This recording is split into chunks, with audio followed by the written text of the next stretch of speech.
So what does it take to actually win an election? I was doing a TV panel show a few minutes ago. That's why I'm dressed up. If you're watching on the YouTube channel or on the Substack, hertel.substack.com, or the Hertel YouTube channel, please subscribe to both. We'd sure appreciate it.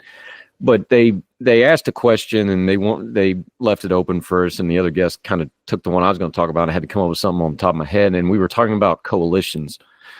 I don't think our news media does a great job of explaining coalitions in the way our system works.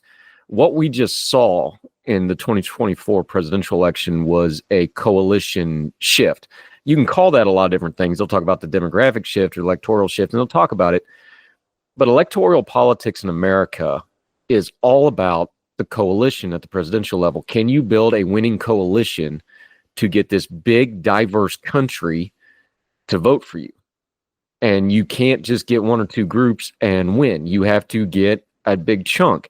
And even groups that you lose by a lot of points, if you look at the data for this race compared to 2020, places like Georgia, places like Pennsylvania that decided this election, it may be a county that's 70-30 for one candidate, but if you cut it down to 65-35 or 55-45, you start eating into those margins. Even if you're losing it by a lot, but you claw back a few points, you can flip states, you can change elections, you can do all sorts of things.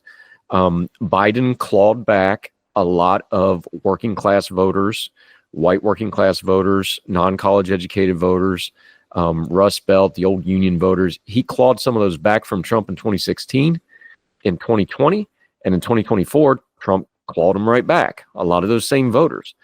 There is something, and people don't talk about, but there is such a thing as and a Bush, Obama, Trump, Biden, Trump voter. Those people exist. I don't think they're talking to the media. I don't think they're even probably watching a lot of news media, but they do exist.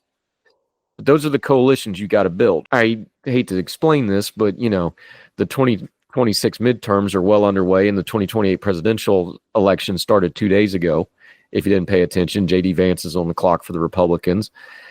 When you start looking ahead, and we start looking at, because Trump is a lame duck president, we've got about a 6 to 9 month legislative window going into next year where the Trump administration is going to have, we think they're going to have the House probably about a 5 to 7 seat majority. We don't know yet. California is going to take about a week to get some of those races sorted out. They're going to have the Senate, but the Senate's under new leadership. Mitch McConnell ain't there anymore. So for just a moment, though, let's project out ahead of time where these two parties are going. Trump is a singularity. Okay, you don't have another Donald Trump coming for the Republican Party. He uniquely checked a couple of boxes. He had almost universal name recognition because he'd been famous for 30 years. He'd had a reality TV star. He was already a star before that. That's why he got the TV show.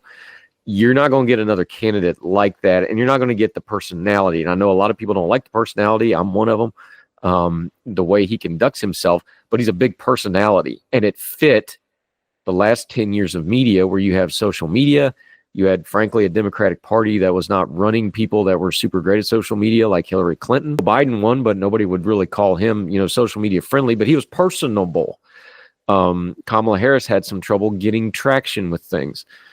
Donald Trump dominates media. He takes up all the bandwidth. He just chews it up. He's good for the news media business because whether you're for or against him, both of those things will make you money as a news media outlet. And he just chews up all the airways. And if you don't have a big personality that can chew some of that airway right back into their column, Trump just dominates everything. Trump's going to pass off the scene now. Now, he'll still be a kingmaker and that sort of thing, but he's not going to run again. He's automatically a lame duck. And if you think J.D. Vance isn't ambitious about being president, you're fooling yourself. He's going to be all about running for president. And he'll probably be, I would say right now, the odds-on favorite to be the nominee because I don't know anybody's going to unseat him. He's also going to have the exact same problems Kamala Harris just had. He's tied to Trump. So if this Trump administration is messy for the next 2 years, he's going to have to explain that to all the non-Trump people and the people that hold their nose and vote for Trump, or the Democrats. And we don't have all the data yet, but it looks like quite a few Democrats just sat home and didn't come out for this election. So if the next 2 years are messy, J.D. Vance is going to have a lot of the inherent problems that Kamala Harris had this election because he can't bash Trump, because he needs the Trump voters, but he can't say what he did differently. But he's also vice president, which means he's not really doing anything. But you can't say, I can't do anything because I'm a vice president, because you look like an idiot. So he's got about a year and a half to figure out the code that Kamala Harris couldn't crack as to how to run as a VP. But to win, you have to have a coalition. And the Republican Party is now far ahead of the Democratic Party because they at least know what their coalition is. They are stealing and pulling away from the Democratic Party working class and middle class Hispanics. They have made some inroads with black men. They've moved that a couple of points in places like Georgia. It's not a lot, but it's a little bit. They've made inroads with those rural voters that had fled off. They bled a few off to Biden. They've came back to Trump now. They know what their coalition is going to look like. Working class. They've got all the evangelicals now, almost all of them, except for the old mainline folks, and there's not nearly as many of them.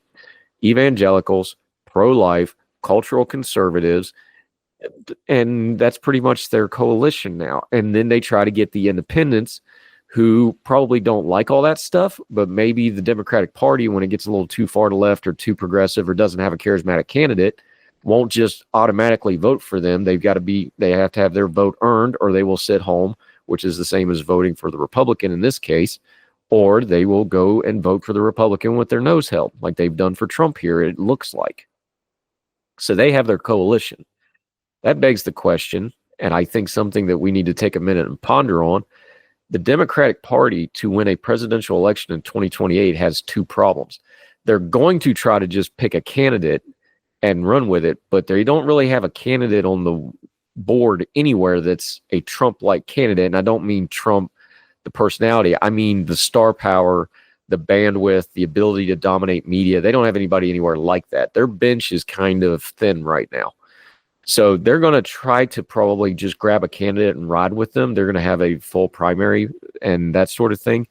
But that's actually backwards thinking to what you need to do to win in 2028 if you're a Democratic Party. I'm not a Democratic Party consultant. They probably don't want my opinion, but I'm going to give it anyway. If you want to pay me for it, I know what those folks make. I do accept PayPal, folks. Send it on over. Be happy to cash the check.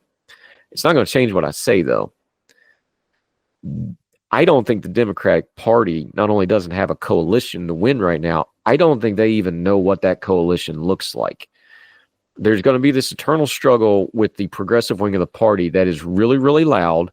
They are really, really well funded. They are disproportionately represented in media, and they dominate social media, and they can't win a national election. They can win once in a while, but look at what's happened to the squad over the last few years. Even in heavy Democratic areas, they can't hold those seats unless they do like what AOC has done and moderate and play the game a little bit. Those folks, a lot of them, they just demand the revolution all the time. What happens is, go read your history on Robespierre and all them, revolutionaries usually wind up being both the progenitors of a revolution, and then you wind up being the victim of the revolution when you don't revolution hard enough. The progressive wing of the Democratic Party is going to have to get practical, and every time they get practical, then the more revolutionary wing kind of starts chewing them up. You're going to have to figure that problem out. You're going to have to solve it. Now, if you get a really charismatic candidate like a Barack Obama, you can sometimes override that. Remember, a lot of progressives didn't like how Obama governed. They thought he was way too moderate. So they've got that issue to deal with. That's a coalition problem. They've also got a couple built-in problems they're going to have to kind of figure out. They've got to figure out how to deal with some of the culture war issues. One of the reasons they're losing working class and middle class Hispanics and black men and even some black women by 1 or 2 points here. Now, again, you're talking about, they're still going to get 90%, 85%, but it does add up.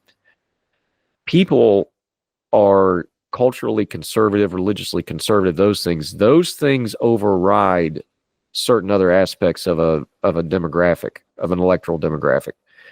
And you're seeing that. So when the Democratic Party gets too far to the left on social issues, they start losing those independents really fast, and they start losing the more moderate members of their own party who will just sit down and not go. And they don't have any ability to bring over any of the Republicans because there's a bunch of non-starters on their side. So I know nobody wants to hear that moderate is the way to go, but if you're the Democratic Party, you don't have to go full-blown moderate, but you have to at least be able to accept moderates into your tent to try to win. Otherwise, they may go into a tent they normally wouldn't go into, like a Donald Trump tent, or they'll just sit home and go, well, Trump ain't all that bad. I'll weather it out and see what happens next time. So elections are about coalitions.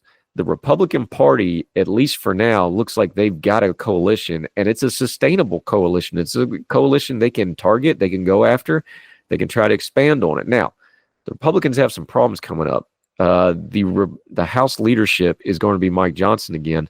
They've shown no ability whatsoever to be even baseline competent, and they're going to have Trump's thumb all over them to try to push some stuff through really quick. They haven't shown any ability to do anything correctly. We'll see if they can do it. And the Senate leadership is all going to be new. Mitch McConnell ain't over there. And I know the MAGA people can't stand Mitch McConnell, but all that headline stuff that Trump crows about doing in his first term, the Supreme Court justices, the tax cuts, all that, Mitch McConnell ramrodded that stuff through. The new folks, whoever's going to be the Senate leader for the GOP, they're going to have a pretty good little majority, probably 3, 4, 5 seats, something like this. We'll have to see what the elections shake out. But it's new leadership. So even if they're really good at it, there's going to be a little bit of a learning curve. And here's the truth.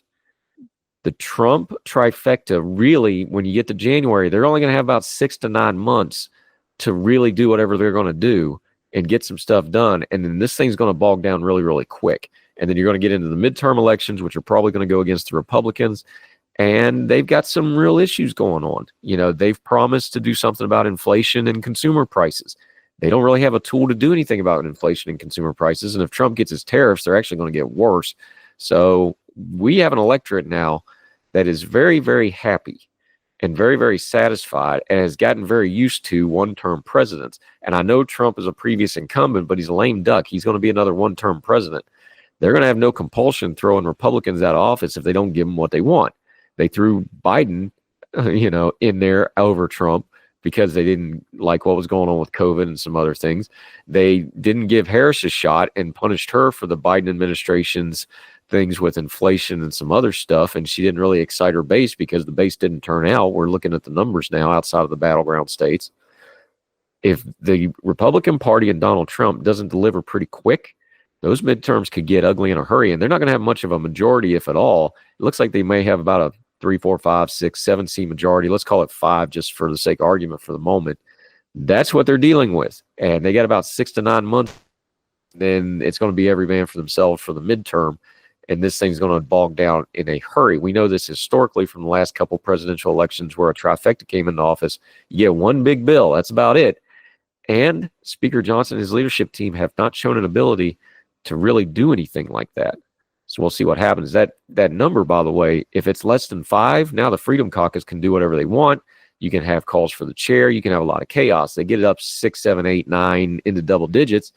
Mike Johnson's going to have some breathing room. And Hakeem Jeffries, he's looking like he's going to be the Speaker of the House in 2026. He's not going to bail him out this time. He's going to have no reason to because he doesn't have a president's support from his own party. So keep all that stuff in mind. But as we go forward, we don't want to overblow 2028 and 2026, but just kind of keep a filter that coalitions win those elections. And there's going to be another presidential election, and victories are not forever, and defeats are not forever. So the Republican Party and the MAGA folks are riding really high right now. But as soon as 6 to 9 months to 10 months from now, they may not be riding high. It may be even shorter than that. Remember, we got to do failure theater over shutdown and budgeting here in just a couple of weeks. And if they make a hash out of that, the Trump administration is going to start out in a hole with a whole lot of people angry at them right off the jump. A lot of moving parts, folks. Keep your bearing. Going forward, remember, coalitions win national elections, and everything you do between now and that election is going to affect that coalition, not just rhetoric during the campaign. If we keep abreast of events like this as we go, when we get to 2026 midterms, we get to the 2028 election, we won't be shocked and shaken. We'll know exactly what we're looking at, because we paid attention to it all along. All the music on Heard Tell is provided under a Creative Content license from MonsterCat.com. Somos la máquina.